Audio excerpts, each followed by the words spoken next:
今天给大家分享两段压在心底很多年的深山亲身经历，讲述者是土生土长的河南本地驴友，常年在南太行、王屋山一带徒步探险，十几年跑遍了河南大大小小的深山野岭。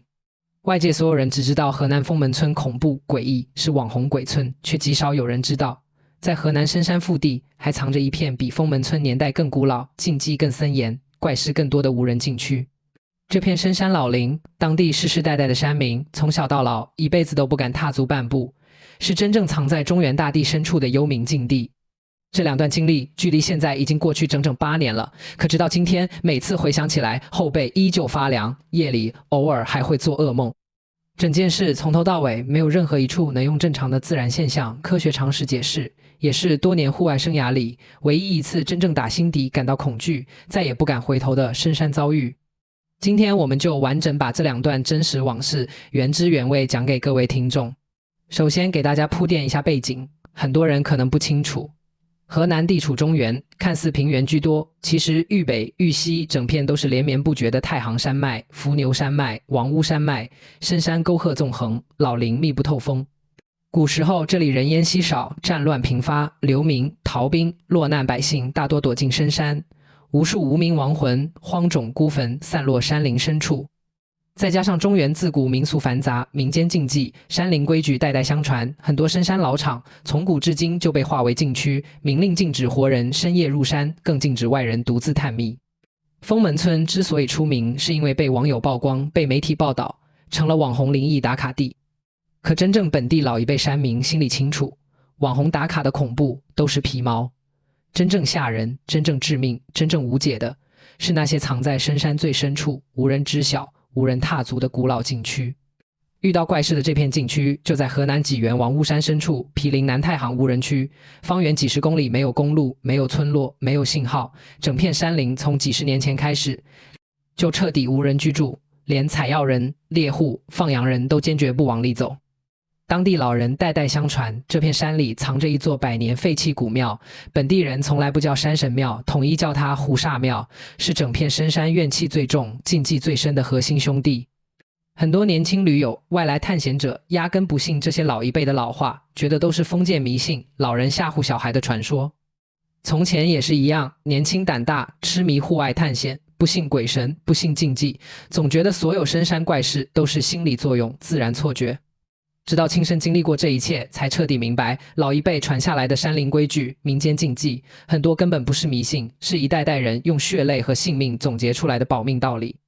那是2018年的秋天，国庆假期前后，天气秋高气爽，山里不冷不热，是户外徒步最好的时节。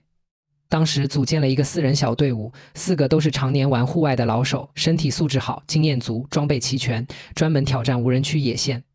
4个人分别是同行的4名驴友，大伟、胖子、阿哲，4个人年轻胆大，从来不相信深山灵异传闻。他们当时规划的路线是王屋山深度无人区穿越线，计划2天1夜，白天徒步穿林，晚上深山露营，全程不走景区，不走开发路线，全程纯野路穿越。出发之前，他们专门问过山下村子里的老农，打听深山路况。老农一听他们要往深处走，脸色当场就变了，反复叮嘱他们千万不要往山林最深处进，更不要靠近山里的破庙，天黑之前必须下山，绝对不能在深山过夜。老农当时说得特别严肃，告诉他们那片深山从古至今都是禁区，老一辈人谁都不敢乱闯。以前有不信邪的年轻人、外来采药人、偷猎的，进去之后就再也没出来过，活不见人，死不见尸，几十年下来，失踪的人数都数不清。几个小伙子听完，只当是老人年纪大了，胆子小，喜欢夸大其词，故意吓唬外人，嘴上连连答应说好，转头压根没放在心上。他们玩户外这么多年，走过无数无人区，见过的深山险境多了，从来没遇到过什么诡异怪事，自然也就不把老人的忠告当回事。当天上午8点多，4个人整装出发，顺着山路一路往深处走。刚进山的前半段，一切都特别正常，山林郁郁葱葱，鸟语花香，溪水清澈，阳光透过树叶缝隙洒下来，整片山林安静又舒服，没有半点异常。越往深处走，山路越陡，人烟越稀少，手机信号慢慢断断续续，到了中午时分，彻底全程无信号，完全与世隔绝。4个人都是老手，早就习惯了无人区无信号的状态，依旧说说笑笑，边走边拍照打卡，心态特别放松。中午简单吃了点干粮，喝了山泉水，稍作休整，继续往无人区最深处推进。按照原本的计划，他们下午抵达预定露营山谷，傍晚扎营休息，第二天原路折返。大概下午3点多的时候，他们走到了一片极为茂密的原始老林。这片林子和之前走过的路段完全不一样，树木长得格外粗壮高大，树枝交错缠绕，遮天蔽日。哪怕是大白天，林子里光线也特别昏暗，阴风阵阵吹过来，浑身莫名发凉。脚下没有任何人工痕迹，没有脚印，没有路迹，厚厚的腐叶铺了满满一地，踩上去软软的，悄无声息。走到这里的时候，4个人心里都隐隐有点不对劲。常年走野路的人都有直觉，干净的山林是通透的，阴森的山林是压人的。这片老林给人的第一感觉就是压抑、死寂、安静的过分。正常深山老林，哪怕没人，也会有鸟叫、虫鸣、风声。可这片林子静得可怕，连虫叫、鸟啼都完全消失了，整片山林死气沉沉，听不到半点活物的声音。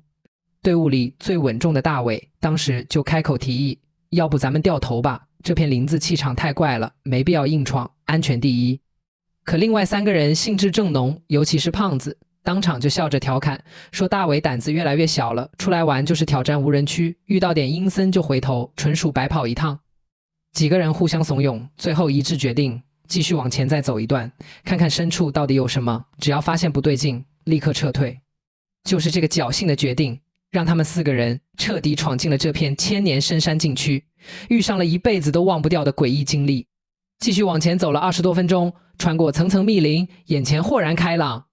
密林深处的空地上，赫然出现了一座破败不堪的古老石庙。这座庙特别老旧，通体都是青石块垒砌而成，墙体斑驳脱落，屋顶瓦片残缺不全，大半屋顶都已经塌掉了，荒草长满了庙顶、庙院。门口2棵老槐树长得歪歪扭扭，枝桠狰狞，死死罩住整座古庙，看着格外阴森破败。从建筑样式和石材风化程度来看，这座庙最少有上百年历史，比封门村现存的老建筑年代还要久远得多。当时第一眼看到这座庙，众人心里咯噔一下，瞬间想起山下老农说的那句禁忌：深山破庙，万万不可靠近。老农当初特意交代，山里的老庙不是山神正庙，是狐煞庙，供的不是正统神明，是深山阴煞，生人靠近，轻则招灾惹祸，重则丢魂丧命，绝对不能进，不能看，不能拜。可几个人当时好奇心彻底压过了恐惧，都是年轻气盛，越说禁忌越想探秘。4个人慢慢走到庙门口，站在外面打量。整座庙不大，就一间主殿，没有院墙，地面堆满落叶碎石，神像早就残破不堪，脑袋残缺，肢体断裂，根本看不清原本的样貌。供桌上布满厚厚的灰尘，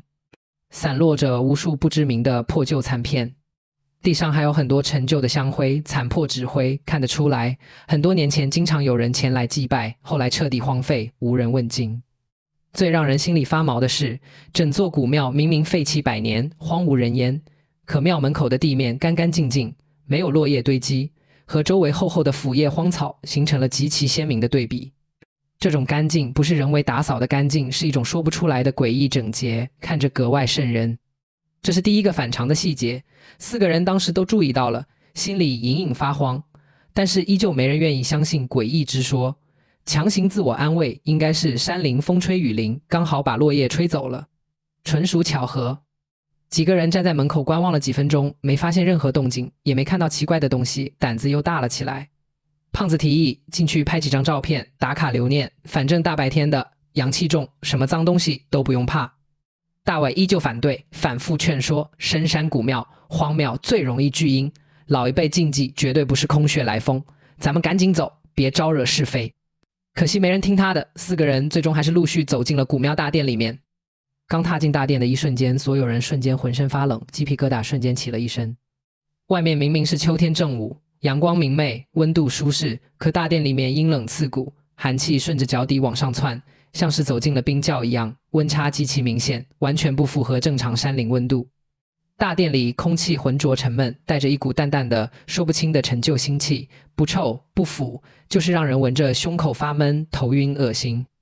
残破的神像端坐正中，没有正形，眼神空洞，静静对着门口，像是死死盯着闯入的4个不速之客。几个人强压心里的不适感，快速拿出手机拍照。就在拍照的过程中，第一个无法解释的怪事悄然发生了。最开始，阿哲站在最里面拍照，突然随口说了一句：“你们有没有听到有人在轻轻敲墙？”声音特别轻，断断续续的。几个人瞬间停下动作，屏息静听。一开始大家都没听到，纷纷调侃阿哲听错了，是风声，是树叶响动，是心理作用。阿哲自己也愣了，听了几秒没动静，也以为是自己幻听，笑着说可能是太紧张了。可仅仅过了10几秒，那种轻微、沉闷、有节奏的敲击声再次清晰传了出来，咚咚咚咚咚。声音不大，特别沉闷，像是有人用手指轻轻敲击石墙，节奏缓慢均匀，从古庙后侧的石墙里面传出来，清清楚楚，4个人全部听得一清二楚。这一刻，所有人脸上的笑容瞬间消失，空气瞬间凝固。大家第一反应是不是山里有人躲在墙后，或者有野生动物，松鼠、山猫撞墙？4个人立刻分工，2个人守在门口，2个人绕到庙后查看。整个庙后空空荡荡，全是荒草乱石，没有任何人影，没有任何动物，空空如也。可就在他们查看庙后的同时，大殿里面的敲击声依旧没有停止，还在断断续续的响。这一下，所有人彻底慌了。一座荒废上百年的深山孤庙，四周无人无兽，墙体内传出规律的敲击声，完全没有任何合理解释。几个人再也不敢多待1秒，连照片都顾不上拍了，转身就想往外撤。就在众人转身撤离的瞬间，更恐怖的事情来了。原本断断续续的敲击声骤然停下，紧接着整个古庙大殿的空气瞬间变得极度压抑，耳边传来一阵极其轻微、柔软、贴着耳边飘过的女人叹息声。不是风声，不是回声，不是错觉，就是清清楚楚的女人轻叹气息，缓缓从耳边划过，阴冷、轻柔，带着无尽的幽怨。4个人都是青壮年男性，阳气最盛。4个大男人同时听到了同一个声音，同时感受到了同一股阴冷气息，绝对不可能是集体幻听。胖子胆子最大，当场吓得声音都抖了，低声喊了一句：“快走！”赶紧走！4个人再也不敢停留，脚步飞快，几乎是冲出了古庙大殿，一路狂奔，跑出庙院，跑到几10米外的树林边缘，才敢停下脚步，大口大口喘气。所有人脸色惨白，浑身冒冷汗，心脏狂跳不止。刚才那短短几分钟的经历，彻底击碎了他们多年以来的无神论认知。跑出古庙之后，林间瞬间恢复了原本的光亮和温度，那种刺骨的阴冷压抑的窒息感瞬间消失得无影无踪，仿佛刚才的一切只是一场诡异的幻觉。可4个人心里都清楚，刚才的一切真实的不能再真实。大伟当场发火，反复责怪大家不听劝，非要闯禁区，现在招惹上不干净的东西了。几个人没人敢反驳，全部沉默不语，心里又怕又悔。按照正常人的想法，遇到这种无法解释的怪事，第一时间肯定是立刻下山，远离禁区，保命要紧。可偏偏当时天色还早，大家心里又抱着一丝侥幸，觉得只是偶然异象，未必真的招惹上了阴物，不甘心白白折返。几个人商量之后，决定不再靠近古庙，绕开这片区域，继续往前走一小段，找个合适的山谷扎营，晚上多加小心，熬到天亮，立刻下山。就是这一念侥幸，让当晚的危机彻底爆发，险些4个人全部困死深山。离开胡刹庙之后，4个人快速赶路，一路不敢停留。大概半个多小时后，找到了一处地势平坦、背风靠水的山谷。这里视野开阔，地势干爽，远离古庙禁区，看起来十分安全。几个人放下行李，开始搭帐篷，收拾营地，准备晚餐，试图用忙碌冲淡刚才的恐惧。傍晚时分，天色慢慢暗了下来，深山昼夜温差极大，夜幕一降临，温度瞬间骤降，整片山林彻底陷入漆黑，只有他们营地的头灯、手电发出微弱的光亮。四周漆黑无边，寂静的吓人。一开始，营地安安静静，没有任何异常，4个人围坐在一起吃东西、聊天，刻意避开古庙的话题，互相壮胆。可随着深夜来临，怪事开始接二连三的发生，再也遮掩不住。首先出现的是飘忽不定的脚步声，大概晚上9点多，深山万籁俱寂，4个人坐在帐篷边休息，突然从营地外围的树林里传来一阵轻轻的脚步声，沙沙沙沙，然后很慢，不像是人的快步走路，更像是有人踮着脚围着营地慢慢踱步，一圈一圈绕着他们的帐篷转。第一声脚步声响起的时候，所有人瞬间闭口，不敢说话，静静倾听。声音不远，就在营地边缘的树林里。距离他们不过10几米，听得清清楚楚。几个人第一反应是不是山里的野兽、野猪、山猫之类的？4个人立刻拿起登山杖、手电，打开强光往四周照射。可强光扫遍整片树林，空空荡荡，看不到任何活物影子，没有任何动静。只要灯光亮起，人声响起，脚步声立刻消失，安静得一丝声音都没有。可只要他们关掉灯光，安静下来，那阵轻轻的环绕脚步声就会再次响起，依旧慢悠悠围着帐篷打转，怎么都甩不掉。反复几次之后，所有人彻底头皮发麻。野兽不可能这么有规律环绕，不可能精准避开灯光，不可能如此安静隐忍，这绝对不是动物能发出的动静。紧接着，第二个诡异现象出现了，营地周围的空气开始反复忽冷忽热。明明夜间温度恒定，可时不时就会有一股刺骨阴风，毫无征兆地吹过营地，吹得人浑身冰凉，头皮发紧。风吹过之后，又瞬间恢复正常温度，来无影去无踪，完全没有自然规律可言。到了深夜11点左右，最恐怖的高潮来了。当时胖子和阿哲已经钻进帐篷休息，剩余2人在外围守夜聊天。2个人正低声说着话，突然从远处古庙的方向悠悠飘过来一阵女人的哭声。哭声不大，断断续续，幽怨凄婉，忽远忽近，随风飘荡，在寂静的深山夜里听得格外清晰，格外瘆人。不是幻听，不是风声，标准的女人啜泣声，带着无尽的委屈和悲凉，缓缓飘向营地。这也是多年户外经历里最难忘的哭声，没有撕心裂肺的嘶吼，没有凄厉的尖叫，就是轻轻的、细细的、悠悠的哭，越听越压抑，越听越心慌，听得人心里发堵，浑身僵硬，手脚冰凉。哭声越来越近，慢慢从远处飘到营地周边，始终围着帐篷外围飘荡，不靠近，不远离，就这么悠悠地哭着。帐篷里的2个人也听到了哭声，吓得不敢出声，死死蜷缩在帐篷里，连大气都不敢喘。守夜的2人浑身僵硬，站在原地一动不敢动，手里紧紧攥着登山杖，后背的衣服早就被冷汗完全浸透。这一刻，4个人彻底确认，他们白天在胡沙庙绝对招惹到不干净的东西了。这东西一路跟着他们，从古庙跟到了露营山谷，整整守在了他们营地外围。深山深夜，无信号，无外援，无人烟，四周漆黑一片，脚下是万丈山林。4个人被困在陌生无人区，身边萦绕着无法解释的诡异哭声，那种绝望和恐惧是普通人根本无法体会的。没人敢出去查看，没人敢开灯乱照，没人敢大声说话，4个人只能死死躲在帐篷和灯光范围内抱团取暖，硬撑着祈祷天亮。那一整晚没人敢合眼。悠悠的女人哭声，环绕不散的脚步声，忽冷忽热的阴风，断断续续整整持续了1夜，从未彻底消失。只要他们安静下来，这些诡异声响就会准时出现，死死缠绕着营地。4个人全程紧绷神经，熬得身心俱疲，恐惧到了极致，整整1夜度秒如年。终于熬到凌晨5点多，天边泛起鱼肚白，天色微微发亮，第一缕晨光穿透山林的时候，所有的诡异声响瞬间全部消失。脚步声、哭声、阴风一瞬间干干净净，彻底不见踪影，整片山林瞬间恢复正常，鸟语虫鸣重新响起，仿佛昨夜的一切恐怖从未发生过。4个人不敢有丝毫停留，天刚蒙蒙亮，立刻火速收拾行李，连垃圾都来不及仔细清理，拔营就跑，一路狂奔下山，不敢回头多看一眼这片深山禁区。一直跑到山下村子，看到人烟，看到公路，看到信号，4个人紧绷的神经才彻底放松下来，当场双腿发软，瘫坐在地上，大口喘气，浑身虚脱。下山之后，他们第一时间找到山下老农，把昨夜的经历一五一十全部说了出来。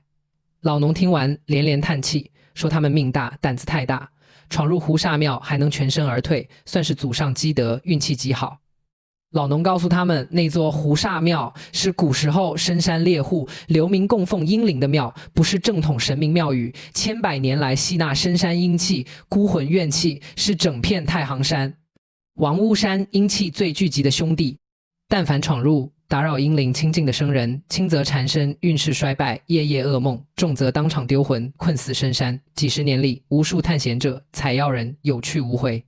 都是栽在了这片禁区里。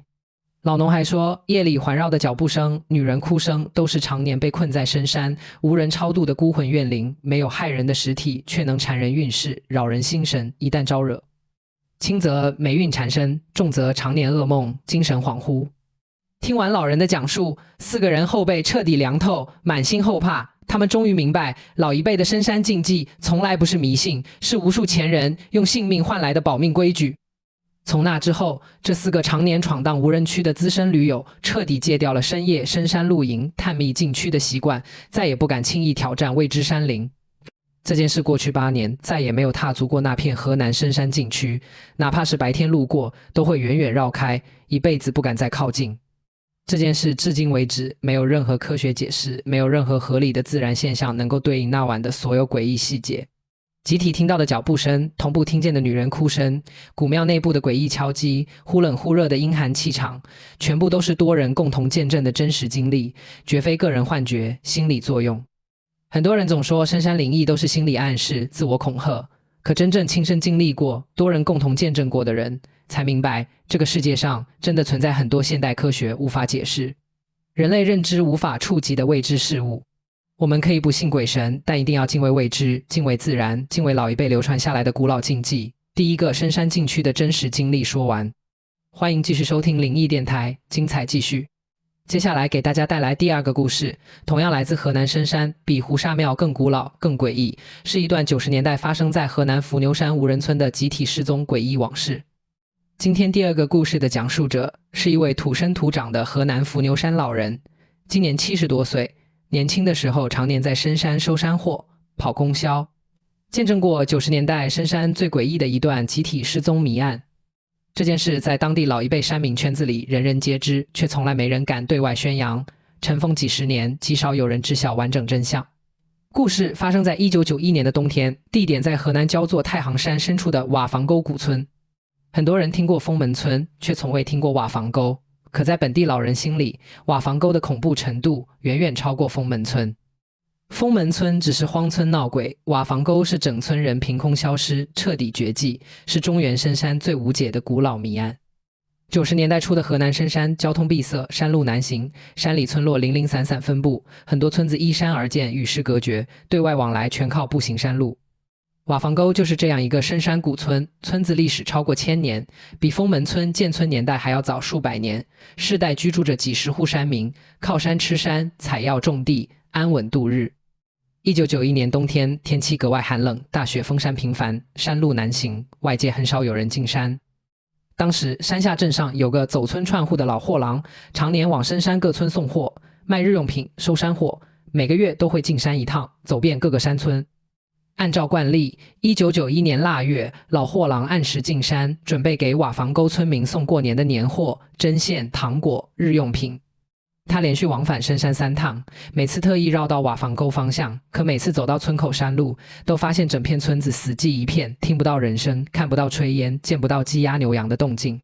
整座千年古村安安静静，死气沉沉，连一点活人的气息都没有。一开始货郎以为是大雪封山，村民怕冷，都闭门不出，躲在家里取暖。他连续3次站在村口呼喊，没有任何人应答。出于好奇，货郎小心翼翼走进村子查看。接下来看到的一幕让他当场浑身冰凉，头皮炸裂，一辈子都忘不掉。整座村子几十户人家，家家户户房门敞开，院落整洁，灶台干净，锅里温着刚出锅的玉米糊糊，还冒着袅袅热气，桌上摆着碗筷饭菜，炕上被褥铺整，生活用品一应俱全，所有的一切都停留在刚刚做饭、刚刚生活的状态，完整、整洁、鲜活。可诡异的是，全村上百口男女老少、大人、小孩、老人、婴儿凭空消失，踪迹全无。锅里热饭未凉，灶台余温尚在，鸡鸭家禽散落院中，农具摆放整齐，一切都正常无比，唯独居住在这里的所有人人间蒸发，彻底不见。货郎当场吓得魂飞魄散，不敢多待1秒，连货单都差点扔下，拼了命跑出村子，一路狂奔下山，第一时间跑到镇上上报情况。镇上干部、派出所民警、村里青壮年村民连夜组队进山排查。一大批人浩浩荡荡开进瓦房沟，反复搜查全村每一户院落、每一间房屋、每一寸山林土地，搜遍村子周边所有沟壑、密林、山洞、河道，整整排查了2天2夜，没有找到一具尸体，没有找到一丝血迹，没有找到任何挣扎、逃跑、搬迁的痕迹。全村人就这么在饭菜上热、生活如常的状态下，悄无声息、集体失踪，彻底从人间抹去，没有留下半点线索。这件事在当年引起了极大轰动，只是因为深山闭塞，信息不通，没有大范围传播，才没有像封门村一样爆红网络。但在当地，瓦房沟集体失踪案是老一辈人心里最无解、最恐怖的深山谜案。事后，当地老人结合世代流传的禁忌，道出了其中的缘由。瓦房沟村子建在千年阴地之上，村底是整片深山的阴脉汇聚点。古时候是战乱时期的万人埋骨地，地下堆积无数无名亡魂，阴气极重。村子之所以千百年有人居住，是因为世代供奉深山古神，压住地底阴气，保一方平安。90年代初期，破除封建迷信，村里的老庙被拆，神像被毁，香火断绝，镇守阴地的气场彻底消失，地底积压千年的阴气，怨气彻底外泄，触犯了深山千年禁忌。老一辈人说，正是因为破了禁忌，引动深山幽冥气场，一夜之间，整村人尽数被阴地吞噬，凭空消散，无迹可寻。从那之后，瓦房沟彻底沦为深山绝对禁区，当地严令禁止任何人进入村子半步。采药的、打猎的、放羊的、探险的，无论何人，一律不准靠近。一旦靠近，轻则神志不清，大病缠身，重则迷路失踪，有去无回。几十年间，无数不信邪的年轻驴友、探险爱好者专门慕名前往瓦房沟探秘，绝大多数人走到村口就会莫名心慌、头晕、迷失方向，被迫折返。极少数强行闯入的，大多都会在山里迷路、失联，遭遇诡异险情，最后依靠救援队伍才能勉强脱身，无一例外，事后都会大病一场，运势衰败很久。当地老人年轻的时候亲眼见过误入瓦房沟的年轻人，出来之后精神恍惚，胡言乱语，整夜不眠，惊恐大哭，像是丢了魂魄，医院检查查不出任何病症，怎么治都治不好，最后只能依靠民间老人收惊安魂，才慢慢恢复正常。老人再三叮嘱，河南深山很多古老禁区远比大家熟知的封门村恐怖得多。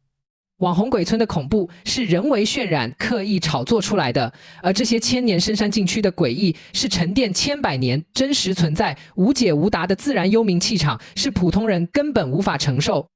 无法触碰的未知领域。很多年轻探险者总觉得鬼神禁忌都是心理作用，只要胆子大、不信邪，就可以随意闯荡禁区、探秘荒村。可真正经历过、见证过的老一辈山里人都知道，人在未知天地面前，渺小的不值一提。很多禁忌不是吓唬人，是真的能索人性命。这件瓦房沟集体失踪谜案从1991年至今30多年过去，依旧没有任何官方合理解释，没有任何科学结论能够解答为什么一整村人会在饭菜上热、生活如常的情况下凭空消失，彻底绝迹。所有的一切至今都是中原深山最无解的灵异谜团之一。听完今天2段来自河南深山的真实往事，相信各位听众心里都会有自己的思考。我们今天讲述的所有内容全部来自普通人的亲身经历，老一辈的真实口述，没有刻意夸大，没有刻意渲染恐怖，没有编造玄幻剧情，只是原汁原味还原深山禁区的真实诡异细节。很多人一辈子生活在城市，灯火通明，人声鼎沸，习惯了科学解释一切，习惯了唯物认知，总觉得世间万物皆可解释，皆有规律。可真正走进偏远深山，走进无人禁区，走进那些沉淀千百年的古老地域，你就会发现人类的认知真的太过有限。封门村之所以出名，是因为被大众熟知，被媒体曝光，而真正古老、真正阴森、真正致命的千年深山禁区，大多藏在人迹罕至的深山腹地，不为人知，无人炒作，默默承载着千百年的幽冥往事，未解谜团。我们做灵异电台，从来不是为了宣扬封建迷信，也不是为了故意制造恐怖氛围，博取流量。我们只是想通过一个个普通人的真实经历，告诉大家，世界远比我们想象的更宏大、更未知、更神秘。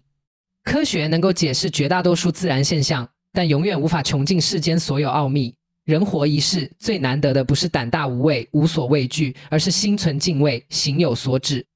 不信鬼神可以，但一定要敬畏自然，敬畏未知，敬畏老一辈代代相传的古老规矩和禁忌。很多时候，心存敬畏不是迷信，是最大的自保。无论是深山古庙的阴灵缠绕，还是无人古村的集体失踪，这些故事披着惊悚神秘的外衣，最终带给我们的都是对生命、对未知、对自然的深刻思考。世间万事皆有因果，世间万物皆有规矩，不越界、不冒犯、不逞强，才是为人处事最安稳的正道。好了，朋友们，今天的灵异电台故事就到这里结束了。本期2段河南深山禁区的真实往事，希望能给大家带来不一样的感悟。明天我们会带来更多民间真实灵异投稿、深山诡异传闻、都市未解谜案，节目内容更加精彩。咱们明天晚上准时再见。